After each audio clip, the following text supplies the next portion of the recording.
ಈ supreme court ನ judgement ಅನ್ನ ಪಾಲನೆ ಮಾಡದಿದ್ರೆ ಏನಾಕತಿ, ಓಬೆ ಮಾಡದಿದ್ರೆ ಏನಾಕತಿ? Disobey the or dishonour the order of the Supreme Court, order of the Supreme Court ಏನ್ ಪರಿಸ್ಥಿತಿ ಆಕೈತಿ ಅಂತ. ಇಲ್ಲ ನೀವು ಸುಪ್ರೀಂ ಕೋರ್ಟ್ ಜಜ್ಮೆಂಟ್ ಬರೆದ್ರೆ ಬರೀವರ ನನಗೇನು ಸಂಬಂಧ ಐತಿ ಅಂತ ಅನ್ನಕ್ಕೆ ಬರ್ತೈತೇನಂತ. Whatever you are, I don't obey your orders ಅಂತಂದ್ರೆ ಏನಾಕೈತಿ? ಏನ್ ಸಾಧ್ಯತೆಗಳೈತಿ ಅಂತಂದ್ರೆ ಕರ್ಕೊಂಬಂದು ಗುಮ್ತಾರ ನೀನು.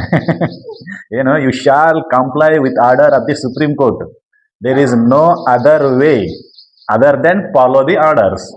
ಆದೇಶವನ್ನ ಪಾಲನೆ ಮಾಡೋದ ಹೊರತು ಬೇರೆ ಹಾದಿನೇ ಇಲ್ಲ.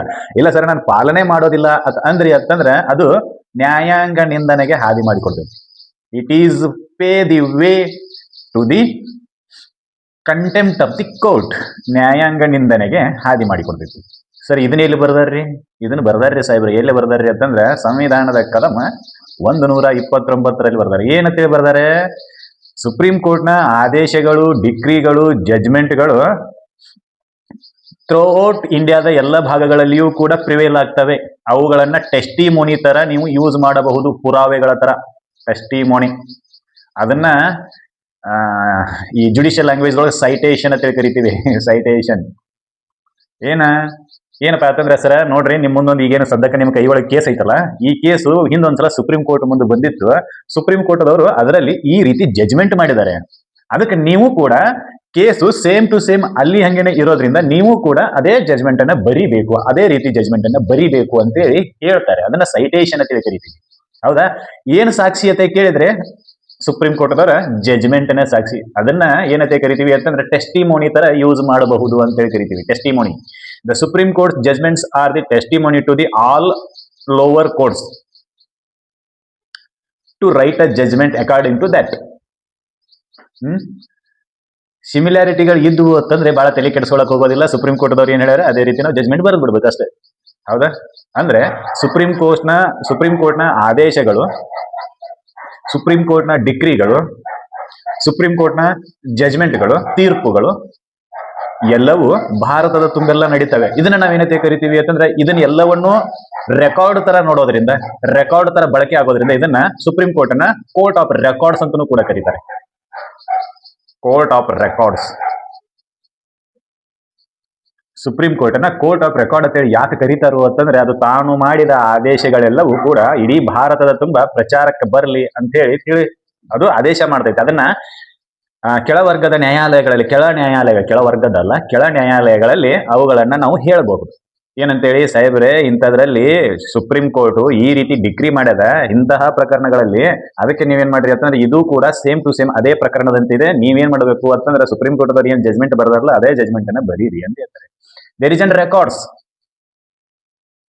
Regards with the cases. ಜೊತೆಗೆ ಸುಪ್ರೀಂ ಕೋರ್ಟಿಗೆ ಒಂದು ಪವರ್ ಇದೆ. ಏನು? ನ್ಯಾಯಾಂಗ ನಿಂದನೆಯನ್ನ ಮಾಡಿದವರಿಗೆ ಪನಿಷ್ಮೆಂಟ್ ಮಾಡೋದನ್ನ.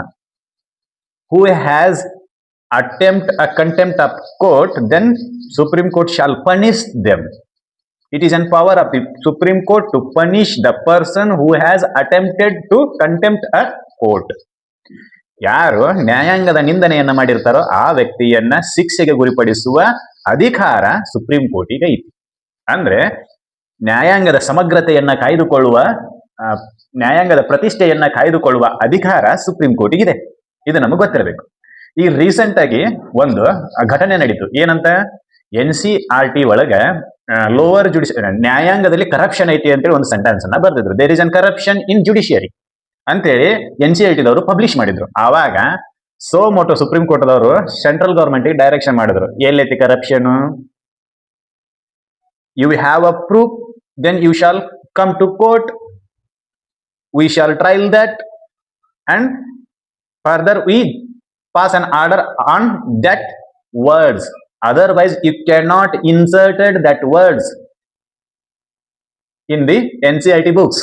ಅವ್ರು ಹೇಳಿದ್ರು ಎಲ್ಲಿದೆ ಪುರಾವೆಗಳನ್ನ ತಗೊಂಡ್ ಬರ್ರಿ, ನಾವು ಟ್ರಯಲ್ ಮಾಡ್ತೀವಿ. Without trial how can you come to conclusion that there is an corruption in court?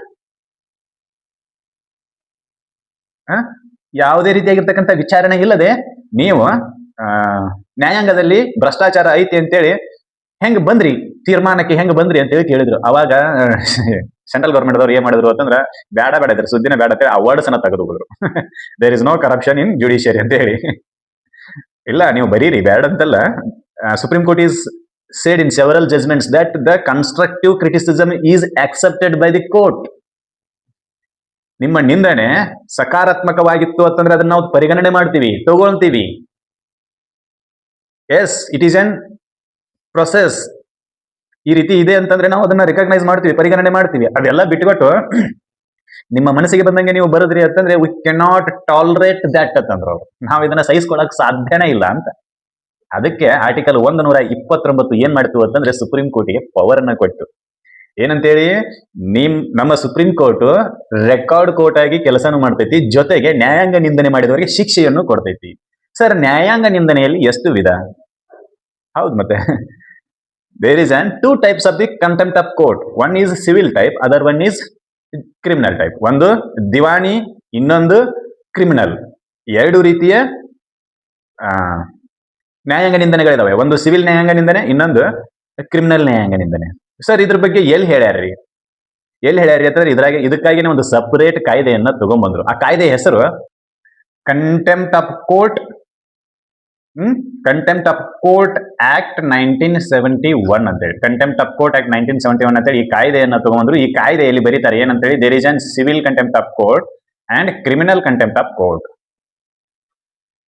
ಈ ಕ್ರಿಮಿನಲ್ ಕಂಟೆಂಪ್ಟ್ ಅನ್ನ ಇನಿಷಿಯೇಟ್ ಮಾಡಬೇಕು ಅಂತಂದ್ರೆ you shall get a permission from attorney general. ಈ ಕ್ರಿಮಿನಲ್ ಕಂಟೆಂಪ್ಟ್ ಅನ್ನ ನೀವು ಇನಿಷಿಯೇಟ್ ಮಾಡಬೇಕು ಅಂದ್ರೆ, ಚಾಲು ಮಾಡಬೇಕು ಅಂತಂದ್ರೆ, ಸ್ಟಾರ್ಟ್ ಮಾಡಬೇಕು ಅಂತಂದ್ರೆ ಅಟಾರ್ನಿ ಜನರಲ್ ಪರ್ಮಿಷನ್ ತಗೋಬೇಕು. ಇರ್ಲಿಲ್ಲ ಅಂತಂದ್ರೆ ಸಾಲಿಸಿಟರ್ ಜನರಲ್ ಪರ್ಮಿಷನ್ ತಗೋಬೇಕು. ಒಂದು ವೇಳೆ ನೀವೇನಾದ್ರೂ ಅದನ್ನ ಹೈಕೋರ್ಟ್ ಅಲ್ಲಿ ಇನಿಷಿಯೇಟ್ ಮಾಡಕತ್ತಿದ್ರಿ ಅಂತಂದ್ರೆ ಅಡ್ವೊಕೇಟ್ ಜನರಲ್ ಅವರ ಪರ್ಮಿಷನ್ ತಗೋಬೇಕು. There is an permission is required for the criminal contempt of the court. Who has initiated in criminal contempt of court, he has to sought a permission from Advocate General or Attorney General or Solicitor General with respect to the courts. In high courts, there is an Advocate General, we sought for permission from that person, and in Supreme Court, there is an Attorney General or Solicitor General. We shall sought the permission from that persons to initiate the criminal contempt of the court. ಇದು ನಮಗೆ ಗೊತ್ತಿರಬೇಕು.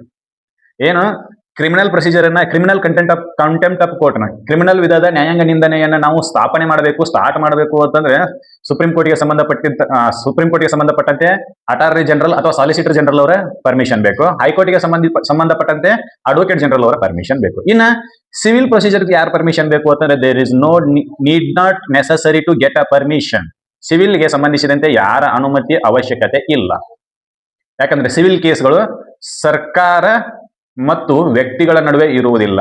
ಬಹಳ rarest of rare case. ಇನ್ನು criminal ಕೇಸ್ಗಳಿಗೆ ಏನಾಗೈತೆ ಅಂದ್ರೆ ಒಂದು side ಯಾವಾಗ್ಲೂ ಸರ್ಕಾರ ಇದ್ದೇ ಇರ್ತೈತಿ. ನಾನು ಇನ್ನೊಬ್ರು ಯಾರಾದ್ರೂ ಬಡದಾಡಿದ್ರು ಕಂಪ್ಲೇಂಟ್ ಕೊಟ್ಟವರ ಪರವಾಗಿ ಸರ್ಕಾರ ಫೈಟ್ ಮಾಡ್ತೈತಿ. There is an investigation taken place on behalf of the government by the police. ನಾನು ಬಡದಾಡೀನಿ, ನಾನು ಕಂಪ್ಲೇಂಟ್ ಮಾಡೀನಿ ಅಂತೇಳಿ ನಾನು ಒಂದು ಎನ್ಕ್ವೈರಿ ಮಾಡಿ ನಾನು ಒಂದು ಚಾರ್ಜ್ ಶೀಟ್ ಹಾಕುವಂತ ಪರಿಸ್ಥಿತಿ ಇಲ್ಲ. ಅಲ್ಲಿ ಸರ್ಕಾರದ ಪರವಾಗಿ ಪೊಲೀಸ್ ಸಿಸ್ಟಮ್ಗಳು ಕೆಲಸ ಮಾಡ್ತವೆ. ಹೀಗಾಗಿ ಸರ್ಕಾರದ ಪರವಾಗಿರ್ತಕ್ಕಂಥ ನ್ಯಾಯವಾದಿಗಳ ಪರ್ಮಿಷನ್ ಅನ್ನು ತಗೊಳ್ಳೋದು ಅವಶ್ಯಕ. ಎಲ್ಲಿ? ಕ್ರಿಮಿನಲ್ ಕೇಸ್ಗಳಲ್ಲಿ. ಇನ್ನು ಸಿವಿಲ್ ಕೇಸ್ಗಳಲ್ಲಿ ಸಾಮಾನ್ಯವಾಗಿ 2 ವ್ಯಕ್ತಿಗಳ ನಡುಬರ್ಕ ಆಸ್ತಿ ಜಗಳ, ಆಮೇಲೆ ಮ್ಯಾಟ್ರಿಮೋನಿಯಲ್ ಡಿಸ್ಪ್ಯೂಟ್ಸ್ ಇವೆಲ್ಲ ಇದ್ದಾಗ there is no need to get a permission from the government.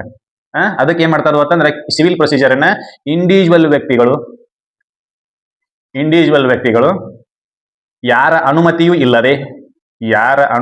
ಇಲ್ಲದೆ ಇನಿಷಿಯೇಟ್ ಮಾಡಬಹುದು, ಹೂಡಬಹುದು, ಸ್ಥಾಪಿಸಬಹುದು ಅಥವಾ ಚಾಲು ಮಾಡಬಹುದು. ಇದು ನಮಗೆ ಗೊತ್ತಿರಬೇಕು. ಏನು ಆರ್ಟಿಕಲ್ 129 ಏನು ಸ್ಪಷ್ಟಪಡಿಸ್ತೈತಿ?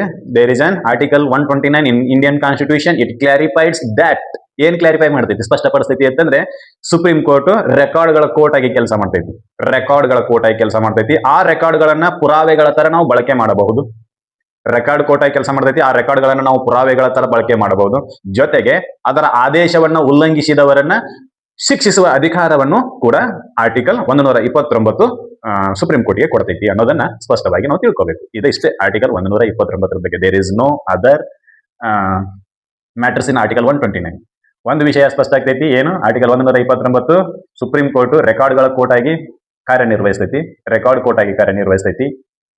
It is a work of the Supreme Court as a record court. Record court ಆಗಿ ಕೆಲಸ ಮಾಡೋದು ಕೂಡ ಸುಪ್ರೀಂ ಕೋರ್ಟ್ನ ಕೆಲಸ, ಅದು ಗೊತ್ತಿರಬೇಕು. ಆ ರೆಕಾರ್ಡ್ಗಳನ್ನ ಪುರಾವೆಗಳ ತರ ಯೂಸ್ ಮಾಡಬಹುದು. We shall use that records as a testimony in lower courts. ಕೆಳ ನ್ಯಾಯಾಲಯಗಳಲ್ಲಿ ಅವುಗಳನ್ನ ನಾವು ಪುರಾವೆಗಳ ತರ ಯೂಸ್ ಮಾಡಬಹುದು. ಯೂಸ್ ಮಾಡ್ರಿ ಅಂತ ಅದನ್ನ ರೆಕಾರ್ಡ್ ಆಗಿ ಇಟ್ಟಿರ್ತಾರೆ ಅಷ್ಟೇ. ಇನ್ನು ಮುಂದಿಂದು ಅವುಗಳ ಆದೇಶವನ್ನ ಉಲ್ಲಂಘಿಸಿದರೆ, ಯಾವುಗಳ ಆದೇಶ? ಸುಪ್ರೀಂ ಕೋರ್ಟ್ನ ಆದೇಶಗಳನ್ನ, ತೀರ್ಪುಗಳನ್ನ, ಡಿಕ್ರಿಗಳನ್ನ ಉಲ್ಲಂಘಿಸಿದ ವ್ಯಕ್ತಿಗಳಿಗೆ ಪನಿಷ್ಮೆಂಟ್ ಅನ್ನು ಕೊಡುವ ಅಧಿಕಾರವೂ ಕೂಡ ಸುಪ್ರೀಂ ಕೋರ್ಟ್ ಹತ್ರ ಇದೆ. ಇದು ಆರ್ಟಿಕಲ್ 129 ಸ್ಪಷ್ಟಪಡಿಸುವ ವಿಷಯ, ನಮಗೆ ಗೊತ್ತಿರಬೇಕಿದು. ಇದಿಷ್ಟು ಮಾಹಿತಿ ಆರ್ಟಿಕಲ್ 129 ಬಗ್ಗೆ. ಮುಂದಿನ ವಿಡಿಯೋದಲ್ಲಿ ಆರ್ಟಿಕಲ್ 130 ಬಗ್ಗೆ ಚರ್ಚೆ ಮಾಡೋಣ. ಈ ಮಾಹಿತಿ ನಿಮಗೆಲ್ಲ ಇಷ್ಟ ಆಗಿತ್ತು ಅಂತ ಅನ್ಕೊಂತೀನಿ. ಇಷ್ಟ ಆಗಿತ್ತು ಅಂದ್ರೆ ಈ ಮಾಹಿತಿನ ಎಲ್ಲರಿಗೂ ಶೇರ್ ಮಾಡ್ರಿ, ನಮ್ಮ ಚಾನಲ್ ಅನ್ನ ಸಬ್ಸ್ಕ್ರೈಬ್ ಮಾಡ್ರಿ, ಲೈಕ್ ಕಮೆಂಟ್ ಮಾಡ್ರಿ ಅಂತ ಹೇಳ್ತಾ ಮುಂದಿನ ವಿಡಿಯೋದಲ್ಲಿ ಮತ್ತೆ ಭೇಟಿಯಾಗೋಣ. ಧನ್ಯವಾದಗಳು. ಜೈ ಹಿಂದ್.